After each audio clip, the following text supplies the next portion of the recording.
7 contra el registro legislativo que lo hacen. Bueno, amigos, estábamos hablando en el intermedio que las Fuerzas Armadas y los policías que estaban huérfanos de apoyo y no tenían un vocero dedicado a defender sus intereses, lo que son los intereses del país, han encontrado en Fernando Rospigliosi una voz poderosa y además muy bien informada, ¿no?, que ha conducido muy bien este tema, que es en primera votación frenar la persecución contra las Fuerzas Armadas y las fuerzas policiales.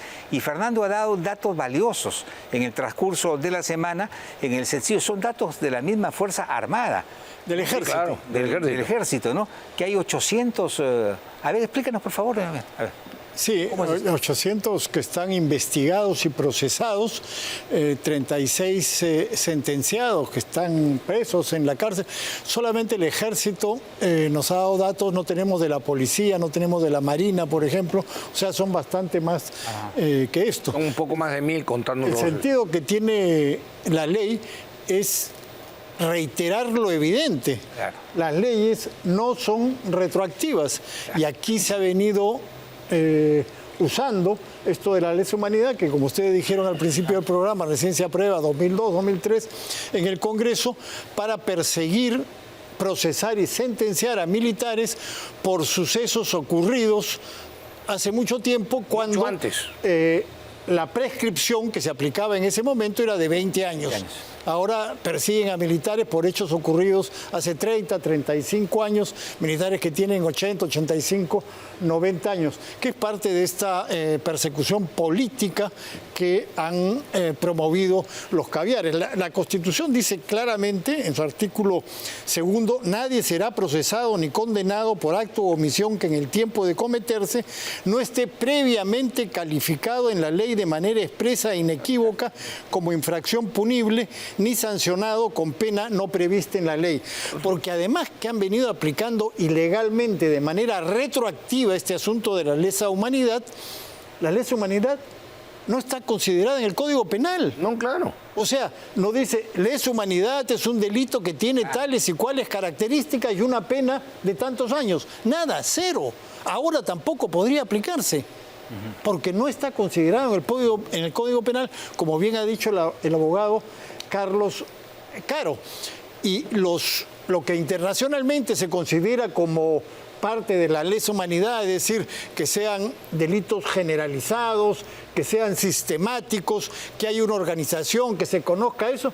Nada de eso. Yo tengo, por ejemplo, una acusación que hace un fiscal de Apurímac. La ha hecho ahorita, en noviembre del año pasado. Más de 50 páginas, que por supuesto no redactó al fiscal, sino las ONGs que ya conocemos. Claro. Involucra al general Marciano Rengifo, que fue congresista, que fue ministro, que hoy día tiene 90 años por un hecho ocurrido en el año 88, hace 36 años. Si hubiera habido un delito, ya habría prescrito. ¿Pero qué dice? Delito de lesa humanidad. Acá está. Por supuesto. Delito de lesa humanidad. Entonces lo involucra y, por supuesto, no dice por qué es un delito de lesa humanidad. O sea, si hoy día Pepe Barba se molesta con nosotros, saca su arma y nos dispara a todos y nos mata, ¿es un delito de lesa humanidad? No. Es un homicidio, es un crimen, pero no es un delito de lesa humanidad, que tiene que tener determinadas características. Son 5 condiciones, que no las voy a repetir ahora, 5 condiciones. Sí, pero que además no están incluidas en el Código Penal. Absolutamente, el delito no está calificado. Esto es absolutamente ilegal.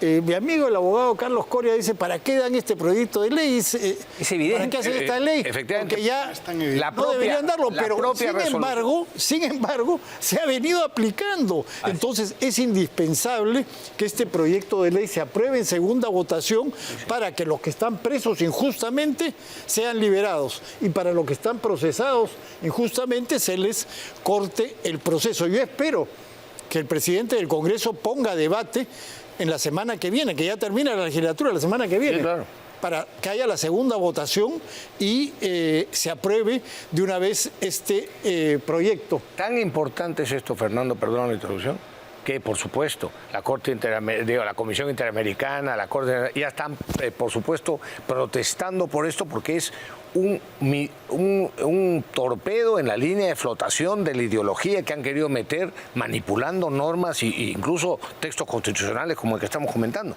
Y además lo adicional bueno de esta ley es que declara la prescripción de los procesos, cualquiera sea su estado, siempre que hayan sido por casos anteriores, como se dice, y que además la inobservancia de estas disposiciones constituye vulneración del principio de legalidad y las garantías del debido proceso, ¿no? Bajo responsabilidad de los jueces. O sea, me parece muy importante esta precisión. Claro, Lucas seguramente nos hablará sobre esto de la Corte Interamericana. Para eso se necesita un poder judicial saneado. Y de eso trata la Escuela Nacional de la Magistratura, y lo escuché a Lucas en un buen debate, ¿no? Pero lo de la Corte yo le preguntaría a Lucas, porque en 24 horas la Corte Interamericana metió las narices en un asunto que no le compete. Así es. Caballeros, antes que nada, gracias por la invitación. Brevemente, primero un comentario sobre el tema de la lesa humanidad. Lo que viene ocurriendo en el Perú con esta figura es extremadamente grave y lesivo de derechos fundamentales por todos lados. ¿Cuáles son los hechos? El Perú en el año 2002 firmó un tratado donde se dice que los delitos de lesa humanidad son imprescriptibles, que nunca prescriben. Pero cuando firmó el tratado, el Perú hizo una declaración. ¿Cuál fue su declaración? Yo firmo el tratado, pero no lo firmo para todos los delitos, sino solo para los que se delitos cometan con posterioridad. Porque la ley no es retroactiva. Exacto. Yo firmo el tratado y ese tratado va a aplicar para los hechos después de su firma, correcto, no antes de su firma. El problema gravísimo acá es que en el año 2010 el Tribunal Constitucional declaró inconstitucional la reserva. Y eso es una monstruosidad, una barbaridad. Las reservas no se pueden declarar inconstitucionales. Claro. ¿Por qué? Porque una reserva, ¿qué cosa es? Una reserva es que yo firmo un tratado en parte. Claro. El Tribunal Constitucional no puede obligar al Perú a firmarlo en su totalidad. Claro. Porque el Tribunal Constitucional no es Cancillería, no es Torre Tagle. Es decir, cuando el Tribunal Constitucional declaró inconstitucional la reserva y obligó al Perú a firmar una parte del tratado que el Perú no había firmado, se cometió una monstruosidad. Eso fue un acto de, digamos, un misilazo jurídico, una monstruosidad, barbaridad jurídica.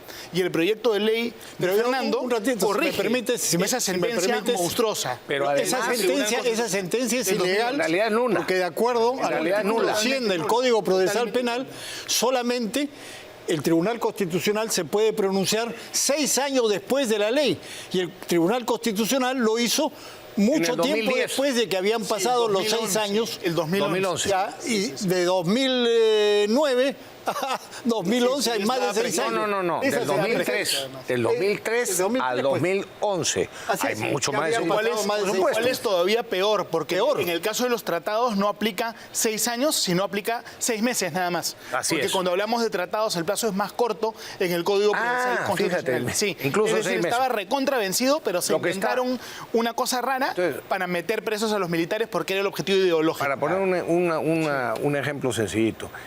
Es que esta gente que ha manipulado estas cosas cree que, por ejemplo, si alguien se va a hacer socio de un club y pone una condición, yo me hago socio siempre que me respeten esta condición, el club puede aceptarle la condición, en todo caso tiene que respetarla, o no aceptarla, en cuyo caso no se hace socio. Eso es lo que dijo el Perú. Yo me adhiero, me hago socio de la imprescriptibilidad, pero para los delitos que se cometan después del 9 de noviembre del 2003. Así es. No para los anteriores. Ahí el Tribunal Constitucional usurpó las funciones de la Cancillería. Exactamente. Que es la que dirige las relaciones internacionales del Perú. Y que publicó en el peruano desde cuándo entraba en vigencia para eso. El Tribunal Constitucional no dirige las relaciones internacionales del Perú. Y eso tiene que corregirlo. Entonces, ahí hubo un error grave en esa oportunidad. Correcto. Pero además el Estatuto de Roma, al cual le adhirió el Perú, dice en su artículo 24, claramente, nadie será penalmente responsable de conformidad con el presente estatuto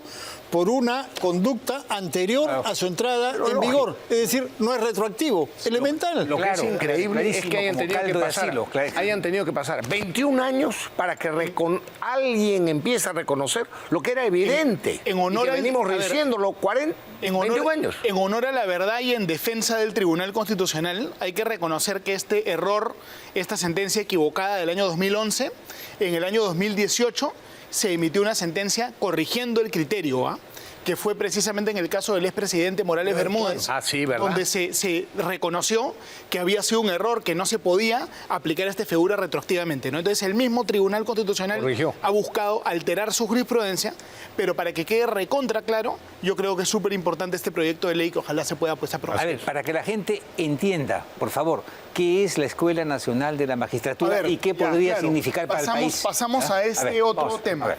Yo pienso que este proyecto de ley es muy bueno por varios motivos. A ver. Primero, el juez peruano es el juez más maltratado de América Latina y uno de los más maltratados del mundo. El juez en el Perú cada 2-3 años pasa una evaluación donde le ponen nota a sus sentencias y lo tratan como un alumno de pregrado. ¿Ustedes imaginan un juez de la Corte Suprema de Estados Unidos, de la Corte de Casación de Francia, Italia, siendo tratado así? ¿No? El juez peruano es maltratado. Con este proyecto se elimina esta figura de la ratificación, primero. Maltratado Número dos, además por 6 compadres. maltratado por 6 compadres Que no saben nada. que tienen, Así que tienen el poder en la práctica de removerlos, ¿no? Exactamente. Es decir, le resta independencia. Exactamente. La idea es que los jueces peruanos recuperen independencia. Ya. Número 2, en el Perú siempre hemos tenido la ilusión de tener una carrera judicial de verdad. Así como hay una carrera diplomática, así como hay escuela Militar. naval, ¿no es cierto?, policial, el ejército, la FAP, que hay una escuela de jueces y fiscales para que la gente se pueda capacitar y siga una escuela. Entonces, eso está también muy bien, ¿no? Y el tercer punto es la elección de jefes de OMPE y jefe de RENIEC. La manera apropiada de nombrar altos cargos en un Estado de Derecho es a través del Senado. Así es en los Estados Unidos de América. Sí, claro. Así se nombra En diversos al países. funcionario público con mayor legitimidad de este país, que es Julio Velarde, lo nombra el Congreso. claro. Así se nombran los magistrados del Tribunal Constitucional y al Contralor, El defensor del pueblo. al defensor al del defensor. pueblo. El señor Velarde, el señor Schack, ¿son politizados? ¿Son poco idóneos? Son seguramente los más idóneos, los más respetados. ¿Por qué? Porque si escogemos en el Senado, en el Parlamento, se asegura que tiene que haber consenso. Por supuesto. Y si no hay consenso, como es público, se nota y se debate. Si hay un mal candidato, como un candidato que fue rechazado de repente como contralor, no se le nombra. Pero si nosotros, en vez de escoger transparentemente en el Senado, escogemos en camarillas, en petit comité, a puertas cerradas, entonces no hay transparencia y ocurre lo que ocurrió en el caso de la Junta Nacional de Justicia, que los que ganaron el concurso después los chotearon, anularon el concurso para meter a unos y sacar a otros, después uno que perdió pone juicio, entonces los concursos públicos a camarillas, a puertas cerradas, no funcionan. Cuando alguien dice que vamos a escoger con concurso público, los que trabajan en el Estado se matan de risa, Sí. porque todos sabemos que los concursos públicos son, francamente, pues, Sí. cualquier cosa en el Perú, ¿no? Entonces, tenemos que ser serios. Lo serio, lo institucional, lo transparente, lo democrático, es el Senado. Y hay que tumbar estas oligarquías y tener una democracia más ¿Y institucional. cómo piensan? salimos ¿Qué de piensan? la Junta Nacional de Justicia? Y de la por eso, propuesta ¿qué, de ¿qué Nat- piensan de la propuesta de Natalia Primo, en realidad? Ya, correcto. A ver, digamos, es una alternativa también. Yo entiendo que es una alternativa transitoria, ¿no? Así es, a mí, claro, a mí sí, no me sí. gustan tanto las figuras transitorias, a mí me gustan más las reformas institucionales, pero es una alternativa que se tiene que tomar y lo que yo rescato es que si Que nosotros... es complementaria en todo Es caso. complementaria. Lo que yo rescato es que los expresidentes del TC son un grupo de gente muy plural y tiene gente muy, muy capacitada, muy buena de diversas tendencias, ¿no? Claro. Ernesto Álvarez es un tipo recontra comprometido con los valores democráticos, ¿no? Claro. E incluso en el lado izquierdo tiene gente de izquierda bien preparada como César Landa o Marianela Ledesma, ¿no? Entonces, Bueno. sería un buen grupo, ¿no? Sería un buen grupo, ¿no? con mis reservas, ¿no? Con profundas diferencias ideológicas. sí, ¿no? efectivamente. Un saludo ahí a los doctores, ¿no? En la práctica, la propuesta de Natalia, que es, Así. se puede considerar, desgraciadamente, ya no se va a Necesaria. tratar en esta legislatura. Sí, pues. La legislatura termina la próxima semana y todo indica que no va a haber prórroga, entonces ya quedaría para la siguiente legislatura y lo que sabemos es que Un cambio constitucional. no, claro, que eso requiere dos legislaturas. Y la Junta Nacional de Justicia va a ser elegida Sí. el segundo semestre del próximo año. Vamos a tener una nueva Junta Nacional de Justicia. También ocurre lo mismo con el proyecto de la señora Echaí, que ha comentado acá Lucas, que ya queda para la siguiente legislatura Sí, pues. y entonces no va a poder ser aplicada en el caso de aprobarse en el Congreso con 87 votos de inmediato. Sería sea, ya para el siguiente año. La mala noticia, amigos televidentes, es que vamos a seguir con estos vocales supremos y vamos a seguir con estos miembros de la Junta Nacional de Justicia, que son una espada de Damocles, como tú dices, ante jueces y fiscales, ¿no? A ver, pausa, una pausa y regresamos. Rapidito nomás, no se vayan.